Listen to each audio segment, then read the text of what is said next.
All right, I think I figured out the three-body problem. It's not that hard after all. Hi, I'm Christopher Ray, and welcome to the third of 3 video lectures about Liu Cixin's novel, The Three-Body Problem. I suggest that you also check out the brief video that I made about Liu Cixin and modern Chinese sci-fi. So we have this three-body problem. Do we have a solution? There are a lot of partial solutions to the three-body problem, but how far can they get us? In the previous video lecture, I mentioned that we have a video game that is used as a vehicle for communication between great minds, Chinese and foreign. But this video game is also a vehicle for communication between Earth and Trisolaran civilization. A video game in this case is not just a pastime. It is a game with real-world consequences. And I think there's another big game that is lurking in the background of this novel, this kind of geopolitical backdrop of China as a rising power. And I think it's interesting that within this novel, we also have the insertion of a heist. And so I want to highlight the importance of the Da Shi character, this detective who has a lot of street smarts. And when it's paired with science and military, he can really pull off something amazing. So even though this is a novel that I think very much venerates elites, I think it also tries to blend in a different type of ethos. Put another way, this is a novel that shows intelligence at very different levels. We have human intelligence, we have Trisolaran alien intelligence, we have street smarts, and we have intellectual elites. And at the end, we have these Sophons. We have a type of intelligence that is scalable. So I want to explore this notion of scalability, because I think that one of the messages implicit in this novel is that if we have big problems, we need scalable solutions. We have a novel that dramatizes the need for scalable intelligence and scalable empathy. So why do we have a video game that simulates all of these civilizations? One of the recent breakthroughs in virtual reality is that in the past, it would always make people want to throw up. But now we've kind of stabilized things. So human perception and machine-enabled visualization are becoming more and more compatible. Liu Cixin probably put a video game within this novel because China has such a developed video game culture. And it's one that is so developed that it is a cause for alarm among members of the Chinese government who think that the youth of today are spending too much time online, specifically in these time-wasting virtual reality and immersive environments where they aren't producing anything, they're just not studying. Three-Body also presents a history of virtual reality where Wang Miao had played as a kid before, and now he's playing again as an adult. So this is a return to virtual reality, you could say. What is particularly compelling and also arguably nefarious about the Three-Body video game is that it is a vehicle for spreading ideology, and this is made extremely explicit at the end of the novel. In this passage, you have a description of multiple levels of intelligence. We want this ideology to spread from the highly educated intellectuals to the lower social strata, and to recruit younger ETO members from the middle and lower classes. But let's leave aside the fantasy little game for a while. How about the big game? One of the showdowns in this novel occurs at a very symbolic setting, the Panama Canal. This is a portal between worlds, a gateway between realms.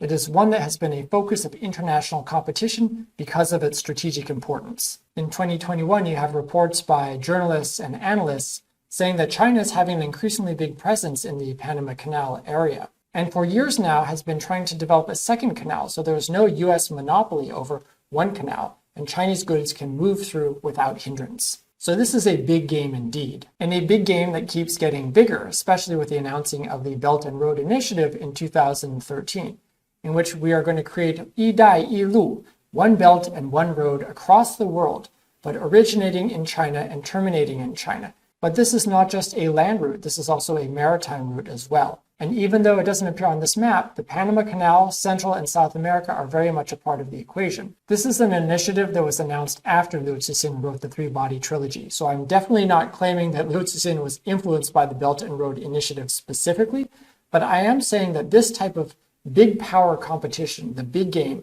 has very much been a part of Chinese culture and Chinese projections for many years. What happens at the Panama Canal in this novel is what I would consider to be a heist. So we have kind of a heist genre within the sci-fi or speculative fiction genre. This is a plot in which you have a group planning and pulling off some improbable or very difficult extraction. Sometimes you have to get a person out, Black Hawk Down.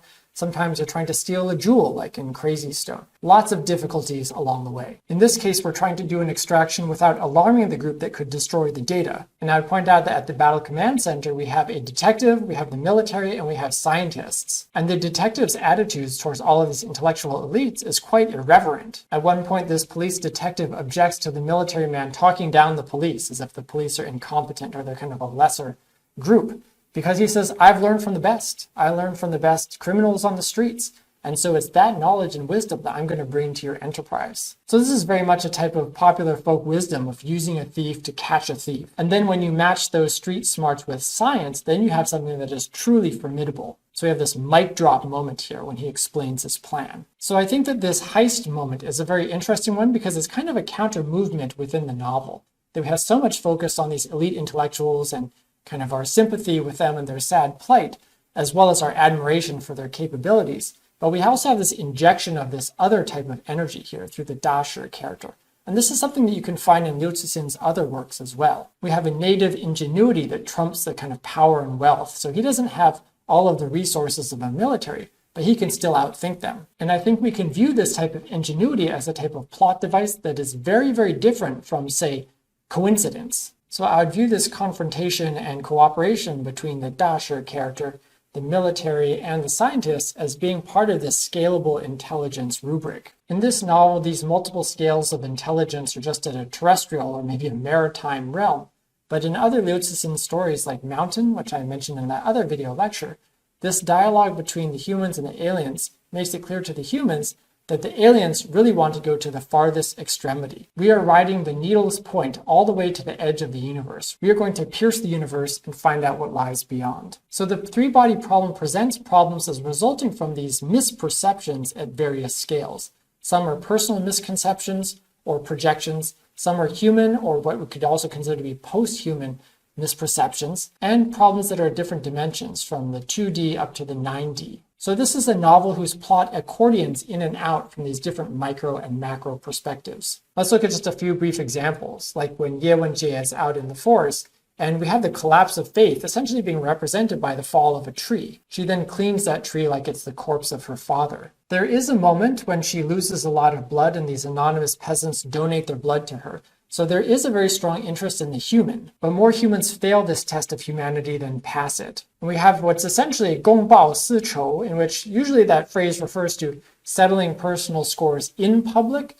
but here we have a settling of personal scores on the public. That moment of the collapse of faith is also being presented as not just a human problem, but also something of a post-human problem. Later on, Mike Evans articulates this vision of trans-species compassion, where we're no longer just caring about human beings. We also care about the natural world, and not just the photogenic natural world either. It's not just the pandas we should save. In this novel, Mike Evans appears, at least at this moment, as something of a foil to Han Chinese rapacity, just as we saw in the contrast between Mongol and Han civilizations in Wolf Totem. The peasants don't know Mike Evans' name, and so they refer to him as Bethune, because he reminds them of the Canadian martyr who sacrificed his life trying to aid the Red Army troops. He, like Bethune, is doing altruistic work without any pursuit of fame or fortune. Ye and Evans are both perhaps well-meaning individuals, or they at least have their own moral vision that is estimable in some ways, but they both fall prey to this type of millenarian thinking. They have an apocalyptic expectation, and they either believe in or bring about a countdown. The ETO is represented in a rather nuanced way. There are some extremists, there are some self-serving people, but there are also altruistic, well-meaning, but perhaps misguided people as well. And there's also a comparison made between the ETO members and the Trisolarans who have been kind of numbed by crisis and are trying to reach out beyond their own planet in desperation. We even have a specific personalized comparison between Ye Wenjie and listener of Trisolaran Post 1379. Both are isolated and unhappy, both betray their civilization. There's a symmetrical resonance between the two of them. Both of them carry hopes which are perhaps false hopes, and so we wonder what is going to happen when they meet. Part of the scalability of intelligence in the three-body problem and in the trilogy as a whole is time travel. So you want to be able to scale your life out to match the time. And we have moments in part 1 in the three-body problem, like that video game, or in the Trisolaran culture where people have to dehydrate in order to survive the chaotic era. Later in part 3 in Death's End, we also have human hibernation as a form of time travel. So this is something of an extension of the cryogenic imaginary, in which you can kind of freeze or preserve human life and then unfreeze it and reanimate it later on. The novel brings us near the end to Project Sophon, where we're turning a proton into a Sophon. We're investing it with intelligence at a micro scale. But this is something that can then be unfolded on many different scales to have a massive impact. So this is where sci-fi starts to get a little bit fuzzy on the details, because exactly what 9D is very, very speculative and a little bit hard to visualize. But scientific futurism is not the whole package here. We also have the injection, yet again, of folk wisdom. So the Trisolarans have told the humans, you're bugs, and so the scientists fall into despair that we're doomed. But then Dasher takes them out to look at the locusts, and they realize that humans, despite being much smarter than locusts, have never been able to vanquish them. So humans too will remain unvanquished. Long live the bugs. This message resonates in the very last page of the three-body problem, where Ye Wenjie returns to the remnants of the Red Coast base and contemplates the sunset for humanity, as she calls it. This was the base for the antenna, Ye said. The first cry from Earth heard by an extraterrestrial world was sent from the antenna that had been here. What else has antenna? The first line of part 2, The Dark Forest, is the brown ant had already forgotten its home. So we want to pay attention to antennae, no matter how small they are.